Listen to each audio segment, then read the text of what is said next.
অসমৰ সভ্যতা সংস্কৃতিক নৱপ্ৰজন্মৰ মাজত জীয়াই ৰখাৰ বাবে আমাৰ অবিৰত প্ৰয়াস আৰু প্ৰচেষ্টাৰ আন এটা অংশ আছিল যে আমি কেনেবাকৈ বৃন্দাবনী বস্ত্ৰভাগ অসমলৈ লৈ আহিব পাৰো নেকি।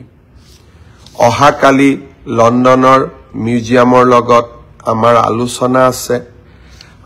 JSW গ্ৰুপ যাক আমি সজ্জন জিন্দাল তেখেতে এই গ্ৰুপটোক ওনাৰশ্বিপ কৰে। তেখেতৰ মাক অসমৰ আছিলে, তেখেত বৰ্তমান হাৰিয়ানাৰ বিধায়িকা আৰু সজ্জন জিন্দালৰ অসমৰ লগত বৰ্তমান কোনো ব্যৱসায়ও নাই, উদ্যোগো নাই। তেওঁলোকে আগভাগ লৈছিলে যে লণ্ডন মিউজিয়ামৰ লগত অসম চৰকাৰক প্ৰত্যক্ষ সম্পৰ্ক কৰোৱাই দিয়া আৰু তেওঁলোকে দায়িত্ব লৈছে যে লণ্ডনৰ মিউজিয়ামে বিচৰা ধৰণে তেওঁলোকে অসমতো এটা মিউজিয়াম বনাব। এয়াৰ কণ্ডিশ্যন, টেম্পাৰেচাৰ গোটেইবিলাক থাকিব লাগিব, কাৰণ 500 বছৰৰ পুৰণা টেক্সটাইল এটা এতিয়া বহুত সেনচিটিভ। অকণমানো যদি গণ্ডগোল হয় বস্ত্ৰভাগ জহি খহি যাব।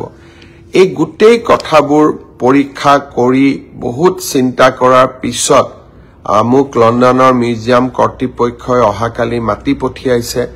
ভাৰতৰ আমাৰ ৰাষ্ট্ৰদূতগৰাকীও ইয়াত ইনভলভ আছে। ভাৰত চৰকাৰ প্ৰধানমন্ত্ৰী ডাঙৰীয়াই এই বিষয়ে খবৰ ৰাখিছে।